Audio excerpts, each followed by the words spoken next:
नमस्कार माझ्या प्रिय विद्यार्थी आणि पालकांनो, कन्सेप्ट डेल्टाच्या युट्यूब चॅनलवर आपलं स्वागत आहे. आज तुम्ही म्हणला असाल की दादा हे काय नवीन घेऊन आला, मटेरियल इंजिनिअरिंग आणि मेटलर्जी इंजिनिअरिंग. मेटलर्जी इंजिनिअरिंग सांगायचं तात्पर्य की आता जेव्हा आपण ब्रँच सिलेक्ट करायचा जो आपला हा मध्यंतरीचा काळ आहे, आता प्रत्येक जण काय करतं की कुठली ब्रँच घ्यायची त्या संदर्भामधला थोडा रिसर्च सुरू करतो. पण हा रिसर्च सुरू करत असताना आपल्याला त्या ब्रँच विषयीची सध्याची स्थिती, त्या ब्रँचचा फ्युचरमध्ये असलेला स्कोप आणि एकंदरीत त्या ब्रँचमध्ये नेमकं कशा पद्धतीचा सिलेबस असतो आणि भविष्यामध्ये आपण 4 वर्षाची डिग्री घेतल्यानंतर तिथे कुठल्या पद्धतीचे जॉब्स आपल्याला उपलब्ध होऊ शकतात, काही स्टार्टअपच्या संधी असतील तर त्या उपलब्ध होऊ शकतात का. आता बऱ्याच ब्रँच आहेत. आता केमिकल सारखी ब्रँच घेतली तर महाराष्ट्रात सर्व कॉलेजेसमध्ये अवेलेबल आहे का, तर नाही. मेटलर्जी सारखी ब्रँच घेतली तर महाराष्ट्रातल्या सर्व कॉलेजेसमध्ये अवेलेबल आहे का, नाही. तर मग ती कुठल्या कॉलेजेसमध्ये अवेलेबल आहे आणि ही ब्रँच नेमकी कुठल्या ब्रँचची भाऊ किंवा बहीण आहे, म्हणजे वेगळं काही असू शकतं पण आपण भाऊ बहीणच समजू. आता ह्या सर्व गोष्टी पाहताना आजपासून आपण काय करू, आपल्या युट्यूब चॅनलवर एक एक ब्रँच घेऊ, त्या ब्रँच मध्ये असलेला स्कोप आणि त्याच्याशी रिलेटेड जी काही माहिती असेल ती मी तुमच्या समोर मांडण्याचा प्रयत्न करत राहील. आणि तुम्हाला जर त्याच्या रिलेटेड काही डाऊट्स असतील तर मला तुम्ही ते विचारू शकता कॉमेंट. आता मेटलर्जी इंजिनिअरिंग आणि मटेरियल सायन्स नावाची जी ब्रँच आहे त्या ब्रँच मध्ये जर तुम्ही पाहिलं, या ब्रँच मध्ये काय शिकवलं जातं, सगळ्यात पहिल्यांदा आपल्याला काय डाऊट येतं की म्हणजे आता शिकवलं काय जातं, तर ह्या काय इंजिनिअरिंगचं सगळं कन्सेप्च्युअल गोष्टी सांगणार नाही. ज्या 11वी 12वी किंवा आपण जे 10वी पर्यंत आतापर्यंत नॉलेज घेऊन आलो तर त्या धर्तीवर कुठल्या गोष्टी त्याच्यामध्ये असू शकतात, किंवा मग जनरल ज्या काही गोष्टी आहेत की नेमकं आपल्याला अंडरस्टँडिंग आजच्या लेवलला होईल त्या लेवलचं तिथं काय असू शकतं. तर आता तुम्ही जेव्हा आपण कुठले पण डिव्हाइस यूज करतो, कुठलं मोबाईल यूज करता, लॅपटॉप यूज करता, कार यूज करता, बाईक यूज करता, आणि प्रत्येक हे जे काही नवीन टेक्नॉलॉजी आहे त्या प्रत्येक नवीन टेक्नॉलॉजीच्या मागे एक मटेरियल असतं आणि प्रत्येक मटेरियलच्या मागे एक मटेरियल इंजिनियर असतो, एक मेटलर्जीवाला इंजिनियर असतो. तो इंजिनियर या विषयामधला असतो. आता समजा जर तुम्ही एखादी बाईक असेल किंवा कार असेल तर त्याचं काय असलं पाहिजे, स्ट्रेंथ. म्हणजे आता तुम्ही काय केलं पाहिजे, आता जे काही आपलं कार घेतली जाते त्याची काही टेस्टिंग होतात. आपण काय म्हणतो, टाटा म्हणजे मजबूत लोहा आहे आणि मजबूत गाडी असते आपण म्हणतो ना. मग ते कसं, ते कोण ठरवतं, त्याची मजबूती कोण ठरवतं, मटेरियल सिलेक्ट करताना ते कोण मटेरियल सिलेक्ट करतं, त्याची टेस्टिंग केल्यानंतर त्याच्यात काही इम्प्रूव्हमेंट करायचं असेल तर त्याच्या रिलेटेडचं काम कोण करतं. तर स्ट्रेंथ असेल, काही मटेरियल काय असतात आपली करेसिव्ह नेचरचे असतात, म्हणजे काय होतात, गंजतात, खराब होतात, कुजतात, निसर्गाच्या किंवा मग इतर ज्या काही गोष्टीच्या सानिध्यामध्ये आल्या, काही जण केमिकलच्या सानिध्यामध्ये आल्या, काही जण निसर्गाच्या सानिध्यामध्ये आल्या, तर त्याच्यामुळे काय होतं, तर ते गंजतात, ते करेसिव्ह होतात.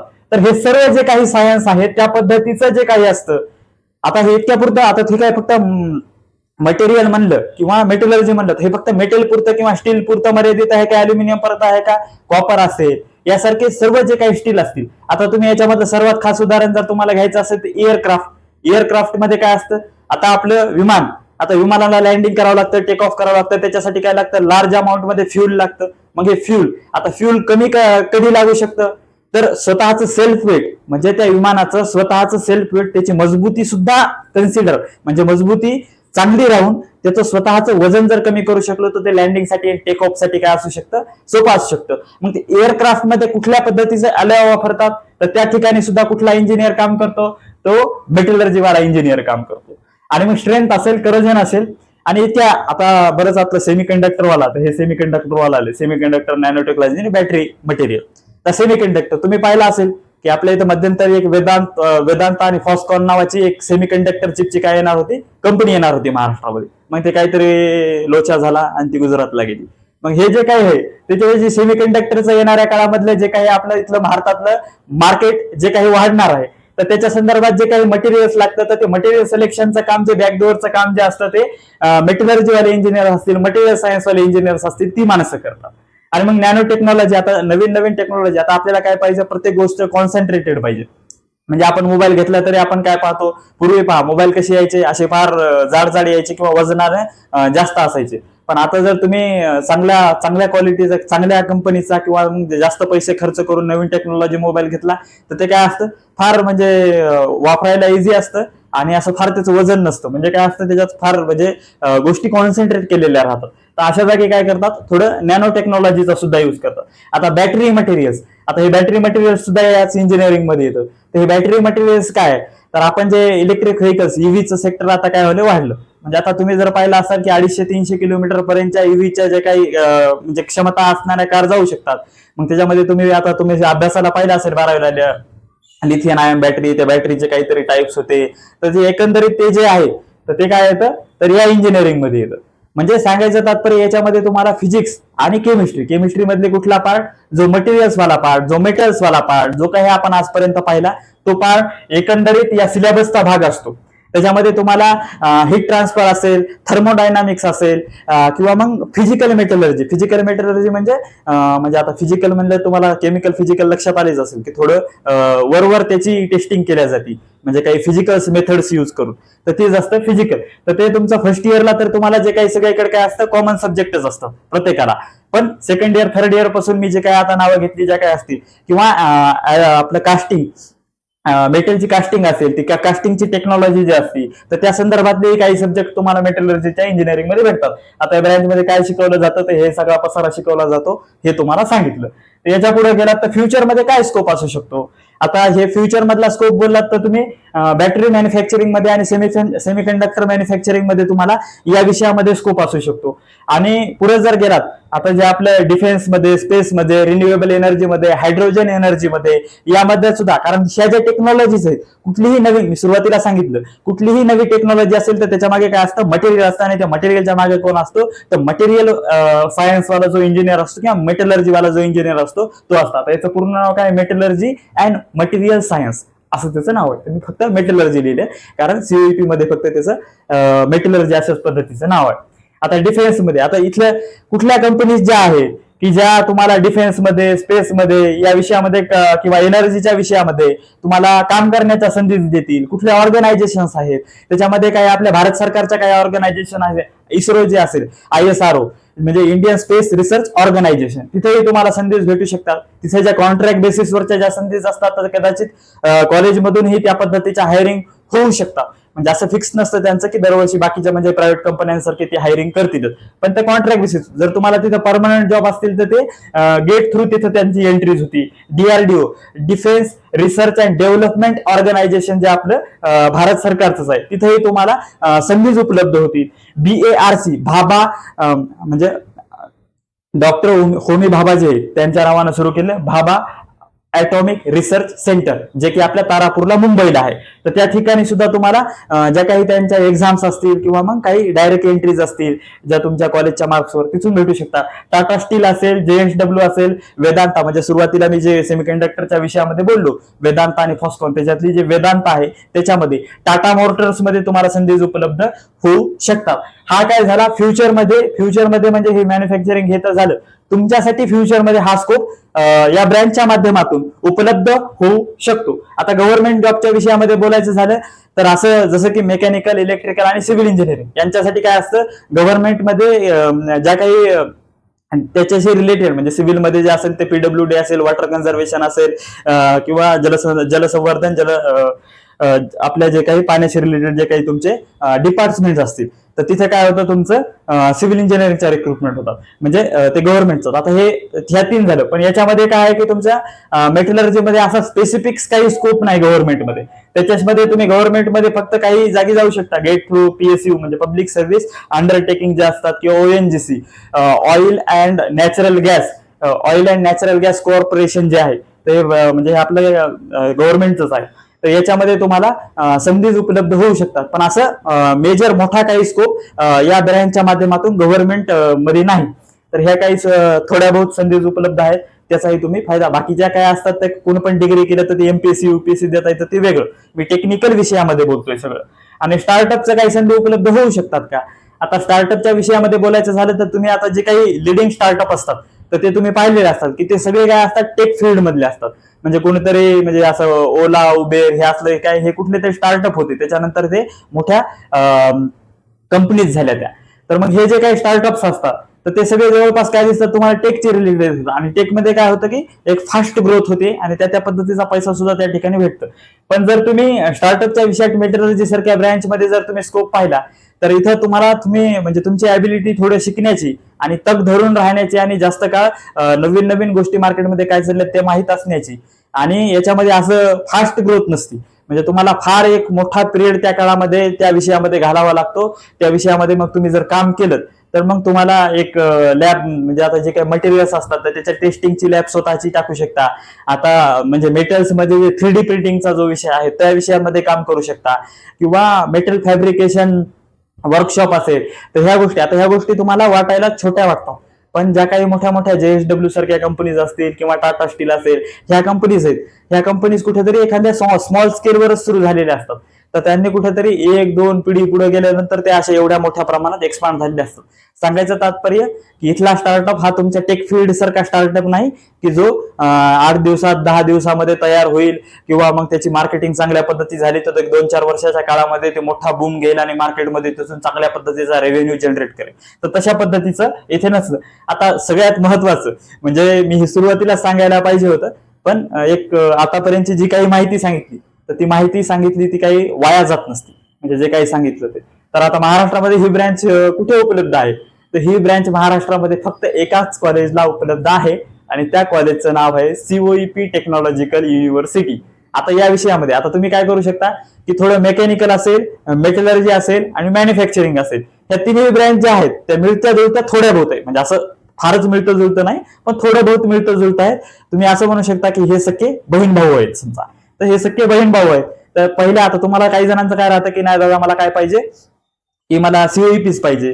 तर मग असं तर होणार नाही ना की ज्याला CS पाहिजे त्यांना डायरेक्ट COEP पाहिजे म्हणून मेटलर्जी ब्रँच पण भेटायली तर घेऊन टाकली. असं काही ब्लाइंडली फॉलो करू नका. जे काही तुम्हाला फ्युचरचा विचार करा, काही गोष्टींचा विचार करा, तुम्हाला पुढे जाऊन नेमकं काय कशात काम करायचंय, कशात आवड आहे असं थोडा विचार करा. फक्त कॉलेज मॅटर करतं का, तर कॉलेज मॅटर करतं, पण सोबत ब्रँचचं सुद्धा तुम्ही लक्षात जर ठेवलं तर तुम्हाला इझी पडेल. म्हणजे आता जर CS भेटत नसेल तर AIML ठीक आहे, AIML भेटत नसेल तर ENTC पर्यंत ठीक आहे, पण तुम्हाला घ्यायचं होतं CS, म्हणजे तुमचं ठरलं होतं, तुमचा इंटरेस्ट होता, सगळं काय होतं, आणि तुम्ही काय करायले COEP मेटलर्जी घ्यायले किंवा सिव्हिल घ्यायले, मॅन्युफॅक्चरिंग घ्यायले, मेकॅनिकल घ्यायले, तर हे काही रॉंग आहे. म्हणजे काही जण असतात आता स्पॉट राऊंडला गेलात तर तुम्हाला मला काही बी, म्हणजे काही जणांचं माझ्या स्टुडंट सोबत ज्यावेळेस बोलणं होतं, दादा मला काही पण भेटू दे COEP पाहिजे काही पण, तर तसं ब्लाइंडली माझं तर सजेशन असेल की फॉलो करू नका. शेवटी कॉलेज जितकं महत्वाचं असतं त्याच्यानंतर तुमची ब्रँच सुद्धा तितकीच महत्वाची असते. तर थोडं बॅलन्स साधून आपल्याला कॉलेज प्लस ब्रँच कशा पद्धतीने आपल्याला मिळतं जुळतं जोडून घेऊन आपल्या ऑप्शन फॉर्म मध्ये त्या पद्धतीचं भरता येईल, त्यासाठी तुम्ही भर दिला पाहिजे. आता ही ब्रँच कोण विचार करू शकतं, जे मेकॅनिकल वाला आहे त्याला COEP मेकॅनिकल भेटत नाहीत तर तो मॅन्युफॅक्चरिंग किंवा मग तुमचं कुठलं ही मेटलर्जी यासारख्या विषयामध्ये थोडा विचार करू शकतो. आणि हे सगळे विषय घेत असताना आता म्हणजे हे सगळ्यात महत्वाचं की मेटलर्जीचा आता मागची 2 वर्ष झालं जरा कट ऑफ जास्त लागतोय, पण याच्या आधी ज्या वर्षी म्हणजे पूर्वी, म्हणजे आता आम्ही 4थ्या वर्षातून पास आउट होणार आहे, आमच्या वेळेस ज्यावेळेस स्पॉट राऊंड सुरू होता तर त्यावेळेस एक सिच्युएशन अशा पद्धतीची होती की जे ऑडिटोरियम मध्ये स्पॉट राऊंड होतो त्या ऑडिटोरियम मध्ये जेवढे स्टुडंट बसलेले होते त्याच्यापैकी कोणालाच मेटलर्जी घ्यायचं नव्हतं, आणि मेटलर्जीच्या 5 जागा शिल्लक होत्या. तर त्या 5 जागा शिल्लक असलेल्या कोणालाच घ्यायच्या नव्हत्या. त्यावेळेस जर एक 10% 2% 3% वाला जरी स्टुडंट त्या ठिकाणी उपस्थित असता तरी त्याला COEP ला मध्ये त्याला ऍडमिशन द्यावं लागलं असतं, कारण त्यावेळेस कुणी तिथं ब्रँच ती घेणारे इंटरेस्टेड नव्हतं. पण मागच्या 2 वर्षामध्ये बराच सिनेरिओ चेंज झालेला आहे. आता काय झालं, सगळं ऑनलाईन झालं. म्हणजे तुम्ही जर पाहिलं असाल की तुम्ही आता ऍडमिशन प्रोसेस मधून जेव्हा तुमचा 4था राऊंड होईल, स्पॉट राऊंडची जशी सुरुवात होईल तर त्या पद्धतीचे तुम्हाला युट्यूबला आणि इन्स्टा व्हिडिओ दिसायला लागतील की VIT मध्ये एवढा क्राऊड आहे, COEP मध्ये एवढा क्राऊड आहे. तर आता त्या गोष्टी पॉसिबल नाहीत. तर आता काय करू शकता तुम्ही की मेकॅनिकल, मॅन्युफॅक्चरिंग किंवा मग तुम्हाला ब्रँच कॉम्प्रोमाइज करायचं तर त्यावेळेस मेटलर्जीचा पण विचार त्या प्रमाणात तुम्ही करू शकता. आता ही ब्रँच कोणासाठी आहे, तर ही ब्रँच तुम्ही जर कोडिंग करायचा विचार करत असाल किंवा टेक फील्ड मध्ये काम करायचा विचार करत असाल तर तुमच्यासाठी ही ब्रँच नाही. ही ब्रँच फक्त जे कोअर मध्ये काम करू इच्छितात त्यांच्यासाठी एक पर्यायी ब्रँच पण उपलब्ध होऊ शकते. आता ही म्हणजे आता COEPच आहे महाराष्ट्रात किंवा भारतामध्ये असं नाही, काही IITs आणि काही NITs मध्ये त्या पद्धतीची ही ब्रँच आहे, किंवा थोडं नाव चेंज करून कोर्स सेमच असतो, त्यांचं कंपनी हायर करणाऱ्या सेमच असतात, फक्त थोडं नाव चेंज करून ते असू शकतात, आणि तरी पण हे फार कमी प्रमाणात आहे. तर अशा पद्धतीचं तुम्ही कोण ब्रँच घेऊ शकतं हेही सांगितलं. आणि अशा विषयात तुम्ही पुढे चालून प्रयत्न करू शकता. आता तुम्हाला जर याच्यामधून काही डाऊट्स क्रिएट झाले असतील, काही कन्फ्युजन क्रिएट झाले असेल की दादा तू काही नवीनच घेऊन आला आणि काही तर सगळी जण CSIT आणि कुठलं तरी टॉप ब्रँचेस टॉप कॉलेजेस असं सांगत असताना तू कुठलं तरी नवीनच मेटलर्जी नावाची ब्रँच घेऊन आला आणि त्या पद्धतीचं सांगितलं, यामुळे आमचं आता कन्फ्युजन वाढलं आहे. तसं माझं म्हणणं आहे की मी फक्त इन्फॉर्मेशन देण्याचं काम केलं. कुठल्या संधी असू शकतात, मी कसं असतं की मी फक्त तुम्हाला माहिती सांगू शकतो, पण डिसिजन शेवटी काय असतात ते तुम्हाला घ्यायचे असतात माहितीच्या आधारावर. म्हणजे सर्व ब्रँचेस पहा, सर्व ब्रँचेसचे इन्फॉर्मेशन पहा आणि तुमचा इंटरेस्ट कुठे आहे ते पहा आणि त्याच्यानुसार तुम्ही काय करा, ब्रँच सिलेक्ट करा. तुम्ही तुमचं स्वतः डिसिजन घ्या.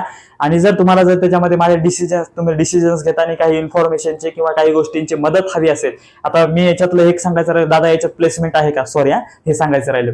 प्लेसमेंट विषयामध्ये जर बोलायचं झालं तर सध्या COEP मध्ये या ब्रँचचं प्लेसमेंट चांगल्या पद्धतीचं प्लेसमेंट आहे. सांगायचं तात्पर्य की बॅकलॉग संघटनेचे अध्यक्ष किंवा मग कॉप्या मारून पास झालेले अशा पद्धतीचे आमच्या सोबत जे काही आमचे मित्र होते, तर ते सुद्धा आज तिथंच चांगल्या कंपनीजमध्ये प्लेस झालेले आहेत. म्हणजे 7 लाख 8 लाख किंवा 10 लाख 5 लाख अशी सुरुवात होऊन ते चांगले झाले. सांगायचं तात्पर्य की चांगल्या पद्धतीची बऱ्याच, म्हणजे असं सांगायचं की एक 7-8 स्टुडंट सोडले तर बाकी सर्व स्टुडंटचं ज्यांना प्लेसमेंट पाहिजे अशा स्टुडंटचं तिथं प्लेसमेंट झालेलं COEP मध्ये दिसतं. शेवटी ब्रँच पण COEP मध्येच उपलब्ध आहे. बाकी स्टाफच्या बाबत जर बोलायचं झालं तर हे जे काही एवढ्या मोठ्या प्रमाणात COEP मध्ये मेटलर्जीच्या डिपार्टमेंटचं प्लेसमेंट होऊ शकलं, तर त्याच्या मागे तिथले जे काही फॅकल्टीज आहेत, तिथले जे काही शिक्षक आहेत त्यांचं मोठ्या प्रमाणात योगदान आहे. कारण तसं बाकीच्या ब्रँच मधून जर बाकीच्यांनी योगदान दिलं असतं तर त्या ब्रँचचं सुद्धा प्लेसमेंट वाढू शकलं असतं.